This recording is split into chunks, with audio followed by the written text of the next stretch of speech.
Hey guys, a new version of Affinity Designer version 2 was released over 3 months ago. So it's only natural that the next update is coming. That's why I decided to spend a few days with the beta version of version 2.1 and show you a little bit of sneak peek into this upcoming update. Alright, keep in mind all of this footage is from the beta build, not the final one that you will receive soon, I hope.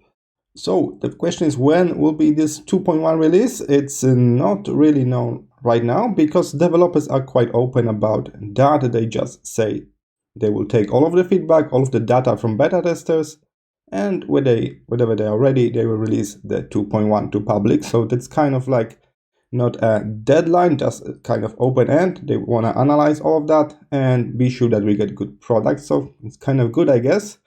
And if you just recently purchased version 2 and now panicking, oh my god, 2.1 is coming and I waste my money on version 2, don't you worry. You got right to update your version 2 to version 2.1, 2.2, 2.3, all the way until 2.9, alright? So it will probably take like 3 or 4 years until we reach the version 3, so don't worry, you can get this update for free when it's available for public, I hope soon. Alright, let's dive into it. The very first thing you will notice in this new version 2.1 is a brand new tool, and that's nice because it's not always the case that we got new tool with new version, but they introduced a very requested tool, especially from people that switch from CorelDRAW. I'm talking about the vector flat fill, so the vector bucket tool, you can say. That was very obvious because they introduced the shape builder tool, right? So now if I select two shapes and grab shape builder, the shape builder can recognize intersections as separate, you can say, shapes, right? So that's only one step away from actually giving us a brand new tool. Over here, take a look just below the transparency. We got little bucket, and now I can use this to create a new shape, a new fill this space between those two shapes, and here it is, a new shape.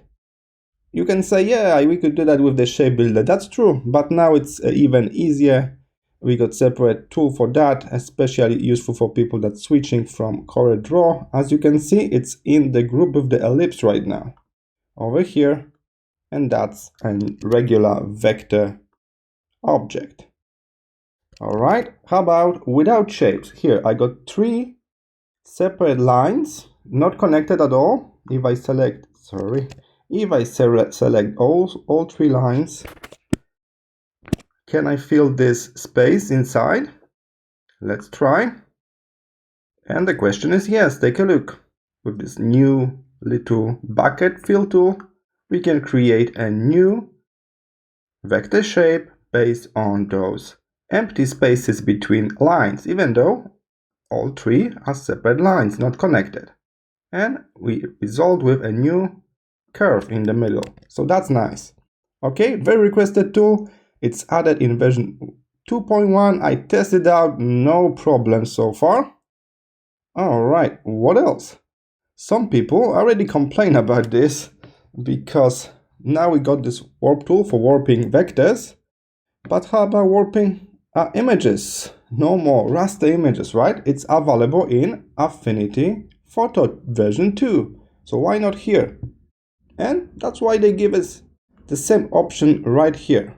So now if you got raster image, if you try to use warping tool in Designer like that, that's not what we want, right? We don't. It's warping the image frame, the vector frame, not the image itself. So how can we actually warp the raster image itself? We need to switch to pixel persona, and then we will be able to select a live filter for it, a similar manner that we would do it in Affinity Photo. So layer, and then you can see new live filter, and there is a new one. We can use mesh warp, but this time that's the proper raster filter. Take a look. And this way you could adjust your raster elements of your design, create some kind of mockups, and add the modifications. Alright, so now that's possible directly from the pixel persona in your Affinity Designer, so that's really nice. What else? A little shortcut, and now we can work with our Alt or Option on Mac and drag to duplicate in the layer panel. Alright, so we can just hold Option or Alt and drag the layer to create a copy of that layer really quickly. So that's handy. I like shortcuts like this, so I want to highlight this here.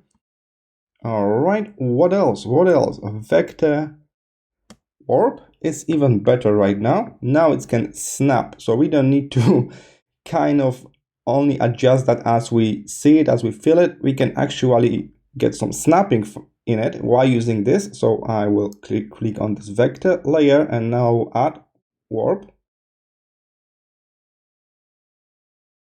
All right, and as you can see, there are two new options at the top. Snap, we can snap to nodes in the same curve. We can also snap with selected nodes, so we can select both right now and try to do something about it. So as I'm dragging those objects, those nodes, you can see that those red lines now drawing, helping me reposition those nodes. So this way you can create even better, you can have even better control while warping your vectors into new shapes. All right, so take a look. You see, you got nice snapping lines while warping in similar manner that you will work with the node tool. Now it's all happening during the warping process, so it's even easier now, I would say. Okay, so that's a nice addition to existing tool. And what else? There are many other improvements, stuff that also working under the hood, but I want to highlight improvements to the iPad version because they modify many interface related things that people complain about in the recent months. So take a look, there's a little list here. So now drop down menus will no longer auto close if you got like check boxes inside. You don't need to get frustrated by reopening them again and again. We got new keyboard shortcuts added if you are working on iPad with actual keyboard. That's always better.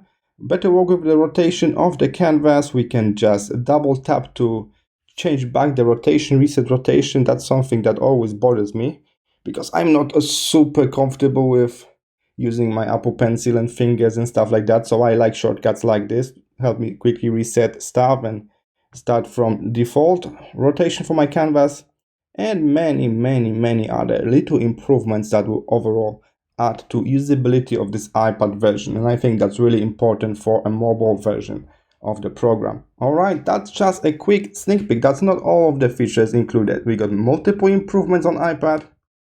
Now your warping tool can snap, so it's much easier to create interesting warps of your vector shapes. Also, there's a little shortcut now to duplicate layers quickly, so it will be helpful if you need multiple duplicates. You can do it from the layer panel without selecting objects on your canvas.